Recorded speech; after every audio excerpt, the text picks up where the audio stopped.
পৃথিবীর বুকে 4টা গুনাহ আছে যেটা সবচেয়ে ভয়াবহ এবং মারাত্মক। এই 4টা গুনাহের ধারে কাছেও যায় না। কবিরা গুনাহ তো অনেক আছে, তাই না? কিন্তু এই 4টা গুনাহ যদি কেউ করে ও ধ্বংস হবেই হবে। দুনিয়াতেও ক্ষতিগ্রস্ত হবে আর আখিরাতে তো চূড়ান্ত জাহান্নামের সাধন করতে হবে। কিন্তু এই পাপগুলো খেয়াল করেন তো, কয়টার সাথে আপনি জড়িত? হাজার হাজার মানুষ বাংলাদেশে আছে, হাজার বললে ভুল হবে, লাখ লাখ মানুষ আছে। এই 4টা পাপ প্রতিদিন করে, প্রতিদিন। আপনি করেন কিনা একটু মিলান। রাসূল আকরাম সাল্লাল্লাহু আলাইহি ওয়াসাল্লাম, আনাস রাদিয়াল্লাহু তাআলা আনহু থেকে বর্ণিত, নবী সাল্লাল্লাহু আলাইহি ওয়াসাল্লাম বলেছেন, কবিরা গুনাহ সমূহের মধ্যে সবচেয়ে ভয়াবহ গুনাহ হচ্ছে 4টি। 1 নাম্বার আল ইশরাকু বিল্লাহ, আল্লাহর সাথে কাউকে শরীক করা। এদেশের মানুষের ধর্মীয় আবেগ বেশি, ধর্মীয় জ্ঞান কম।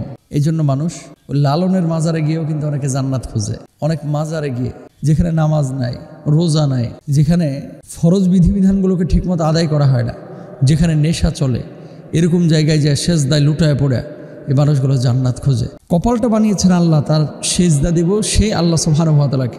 মানুষকে অনেকে সেজদা দেয়, জানেন? অনেক মানুষ আছে বিভিন্ন মাজারে কবরে সেজদা দেয়। পৃথিবীর কোনো মানুষকে সেজদা দিতে পারে না, এটা হারাম, এটা নিষিদ্ধ। নবী সাল্লাল্লাহু আলাইহি ওয়াসাল্লামকে একজন সাহাবী বললেন, ইয়া রাসূলুল্লাহ, সম্ভবত উনি ইয়ামান থেকে এসেছিলেন, যে আমি আপনাকে অত্যন্ত ভালোবাসি, অত্যন্ত মহব্বত করি, একটু পারমিশন দেন না আপনাকে একটু সেজদা করে ভক্তি করি, আপনাকে ভালোবাসা প্রদর্শন করি। আল্লাহর নবী বলছেন সাল্লাল্লাহু আলাইহি ওয়াসাল্লাম, আল্লাহ সুবহানাহু ওয়া তাআলা যদি কোনো মানুষকে সেজদা দেওয়া জায়েজ করতেন, প্রত্যেক স্ত্রীকে তার স্বামীকে সেজদা করার জন্য বলতেন, যেহেতু আল্লাহ তাআলা বলেন নাই। সুতরাং তুমি আল্লাহ ছাড়া কোনো মানুষকে সেজদা দিবা না।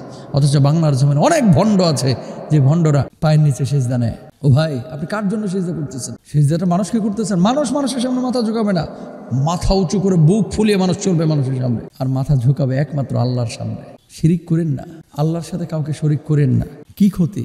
লা ইন আশরাকতা লা ইয়াহবাতান্না আমালুক ওয়া লা তাকুনান্না মিনাল খাসিরিন। শিরিকটা করবেন, আপনার অতীতের করা সমস্ত আমলগুলো নষ্ট হয়ে যাবে, ধ্বংস হয়ে যাবে। নামাজ কবুল হবে না, রোজা কবুল হবে না। কেন শিরিক করছেন? ইন্নাহু মাইয়ুশরিক বিল্লাহ ফাকাদ হারামাল্লাহু আলাইহিল জান্নাহ। যে ব্যক্তি শিরিক করবে তার জান্নাত তার জন্য হারাম হয়ে যাবে। তাহলে জান্নাত যদি আপনার জন্য হারাম হয়ে যায়, জাহান্নাম আপনাকে ওয়েলকাম করবে। তো জাহান্নাম যদি ওয়েলকাম করে, কি অবস্থা হবে? আগুনে পড়বেন। 1 নাম্বার পাপ, কেউ শিরিক করব না। এরপর আসেন 2 নাম্বার পাপ হচ্ছে অন্যায়ভাবে কোনো মানুষকে হত্যা করা। এটা হচ্ছে পৃথিবীর বুকে নিকৃষ্ট গুনাহের মধ্যে চূড়ান্ত নিকৃষ্ট গুনাহ। ওমাই ইয়াকতুল মুমিনা মুতাআম্মিদান ফাজাযাউহু জাহান্নামু খালিদান ফিহা ওয়া গাদিবাল্লাহু আলাইহি ওয়া লানাহু ওয়া আদরাহু আযাবান আযীমা আযাবান মুহিনা।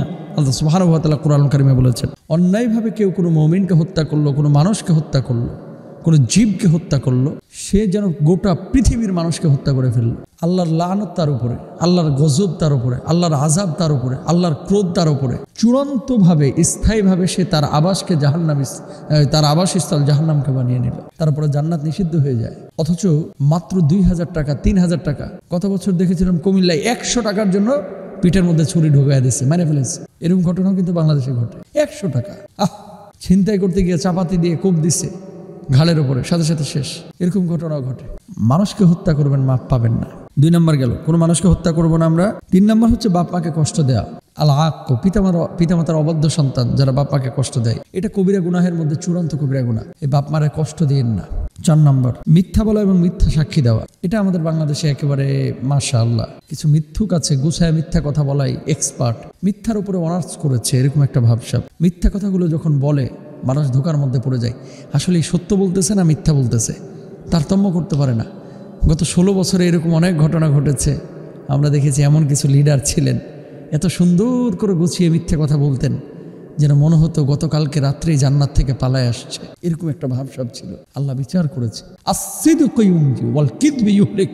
সত্য মানুষকে মুক্তি দেয়, মিথ্যা মানুষকে ধ্বংস করে। কখনো মিথ্যার ধারে কাছে যাবেন না। আল্লাহ বুঝদান করুক।